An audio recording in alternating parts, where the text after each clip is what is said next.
What's up, y'all? I go by the name of Ojez. You're watching Artist Talk with DT on WWETV.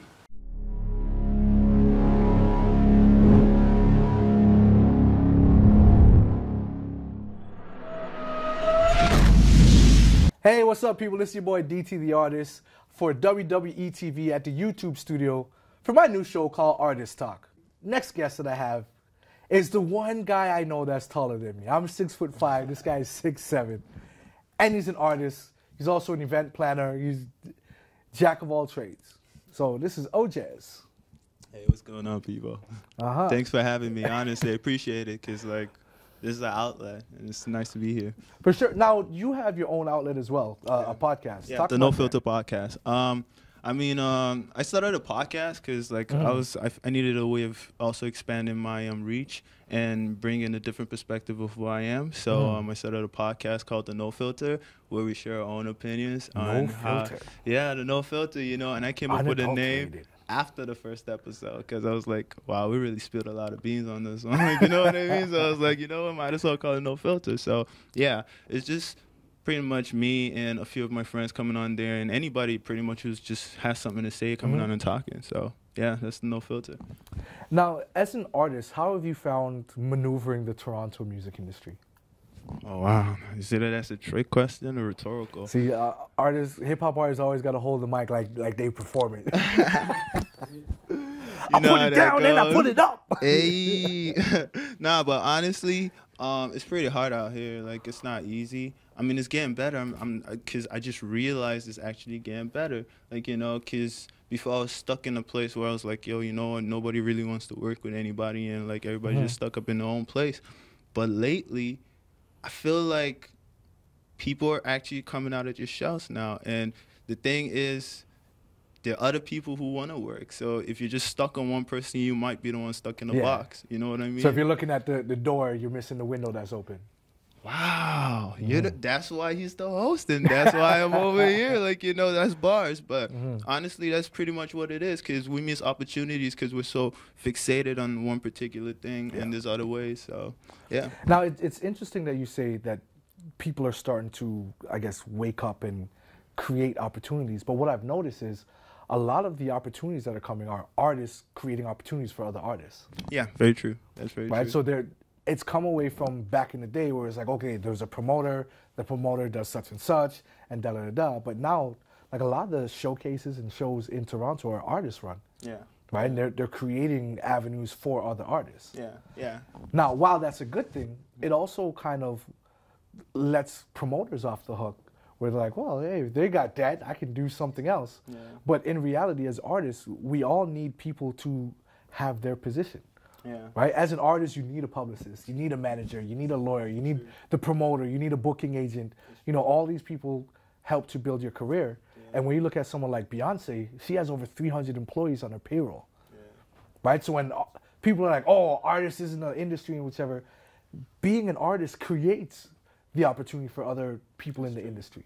That's true. It creates it, because being an artist is more than just being a rapper, and that's a lot of things that artists don't understand, and that's why they're being held back and they feel like they're not getting results. Because yeah, your music could be good, right? And a lot of music are good, but then they look at themselves as just, I'm an artist or I'm a rapper, and they expect all those things, all the perks that come along the way to come. Praise right? Me. You know what I mean? But in reality, you gotta look at yourself like, I'm a brand. I'm Nike, and you need to have like a mission statement, a vision statement, goals, and everything. And if you don't have that, then you're just, I don't really know if I call you a rapper. You're just, that's a hobby to you. Because, like, I have goals pasted on my fridge, on my door. I have it pasted everywhere. So if someone asks me, yo, what is Ojez? Like, you know, and it's funny, you actually were one of the first people to page me on that. And I changed. And I realized, you know what, I really needed to, like, put this like as a business plan. So I'm a brand. I'm not just Ojez. You know what I mean? So when you look at artists, a lot of the times everybody wants to get something, but they're not looking at the fact of what are they offering to get something back. Yeah. So as artists, we create moments, right? That's what we get paid for, not to do the music and all of that. We get paid for creating moments. Yeah. How did I feel? I felt unhappy. This song worked perfectly for that. Yeah. This movie came out, it was a happy film, you know, something like Trolls. I need to make a happy song that can go in there at that moment that fits perfectly. Yeah. So we not only do we tell the news of the hood, but we also psychologically get into people's emotions and help them, I guess, decipher what they're going through. That's true. That's true. That's very true. I mean, like on my Instagram, I have people who just I've never spoken to in my life, and they hit me up on my Instagram and they're like, "Oh, you helped me through this," or "I just lost this," and "Oh, I relate to this." And that's the best part of making music, is it's not sometimes it's not really, because you could have 50 views on a video, right? And the amount of impact you've put out with just that 50 views is ridiculous, but you wouldn't know because nobody's really giving you feedback. And that's why I tell artists to go out there so people could approach you, right? Because then someone's like, yo, I just lost my dad last week, and honestly, I've just been listening to your tracks since then. That in itself makes me feel like just writing 20 more, like, you know, and the fact that it just saved them, that's perfect. That's why I'm doing this, you know? So we need to go beyond just, oh, man, I need a million views. I want to be a world star. Maybe just someone on Facebook might feel you. You know what I mean? So I have a song called Make Way, which features Briz and Coco Leia. Yeah. And in it, I'm paraphrasing my own verse, but I say my legacy will be how many people I've touched versus records I've sold. Facts. Right? And a lot of times we look at, I need to meet this benchmark, I need to do this, or I need to do that. And we're not looking at how are we affecting people's lives around us. Because sometimes you might not get the gold plaque. You might not get the Juno or the Grammy. But you may have a whole community that rocks with you and wants to see you win and succeed. That's very true. That's very true. And people lose that notion. A lot of people don't even realize how much fans they have. That's the crazy thing.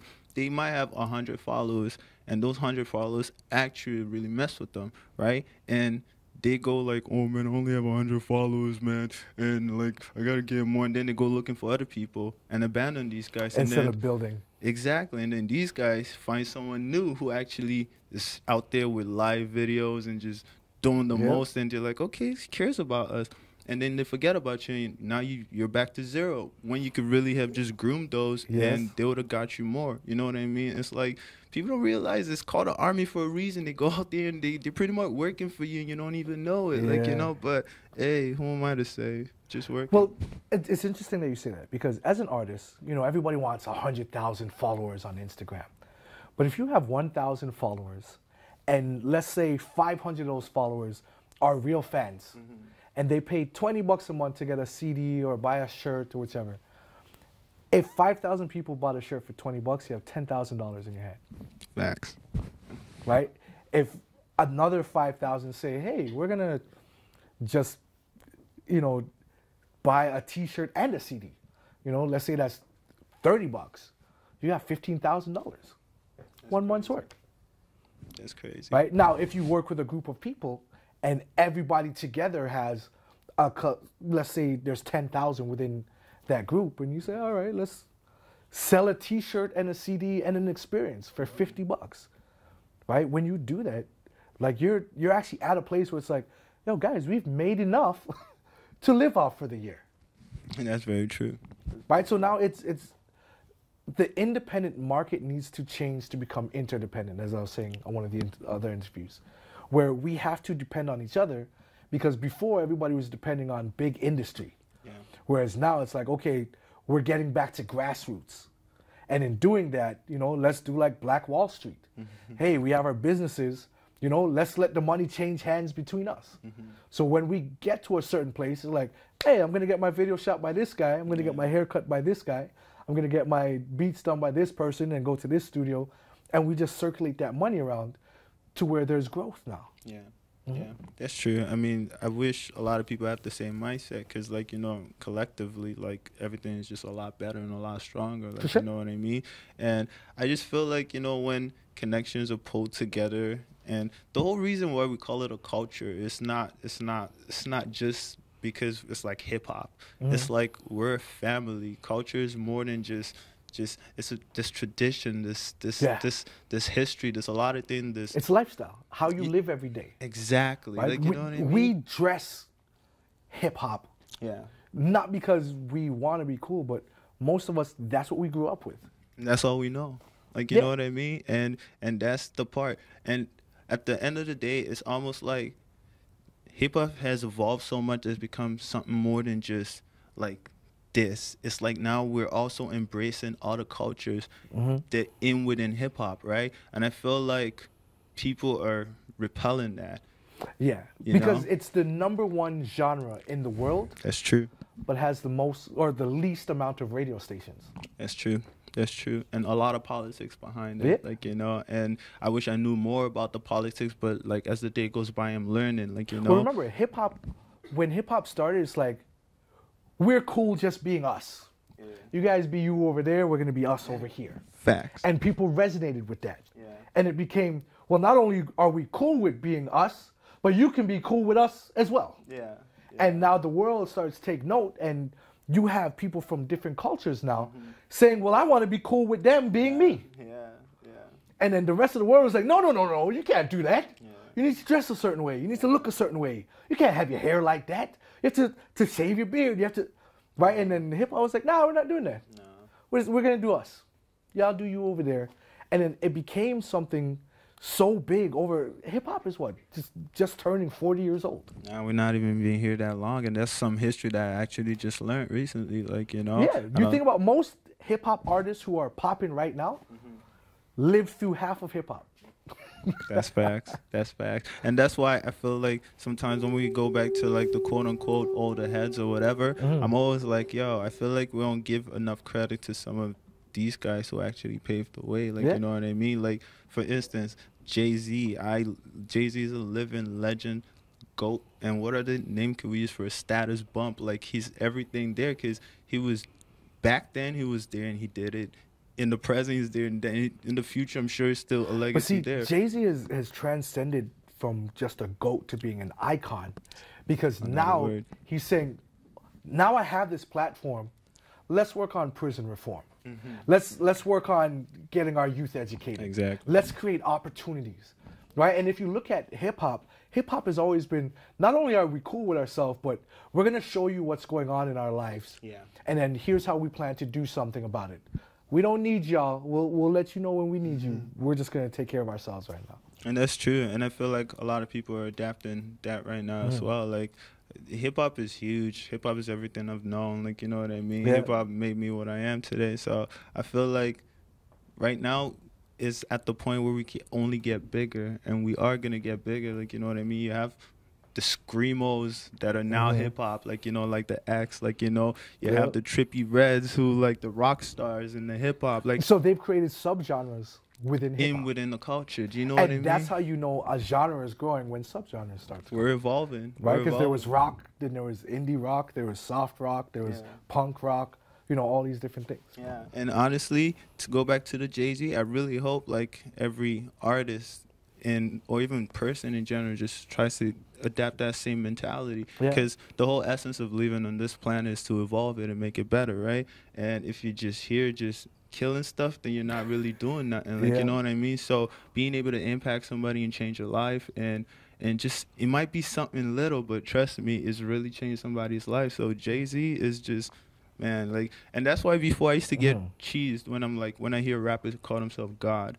Like, it used to cheese me a little bit, but then it's not the word. People pay attention to the wrong thing. It's the essence of the word that he's using and how it relates to everybody around him. Because if he dies, a lot of people will die, and a lot of people will lose their livelihood. Yeah, a lot of people are depending on it. Exactly, and that's why people need to take away from that, oh my God, he's comparing himself. Nah, it's the essence of it. Like, you know? Now, we got to wrap this up. Oh, yeah.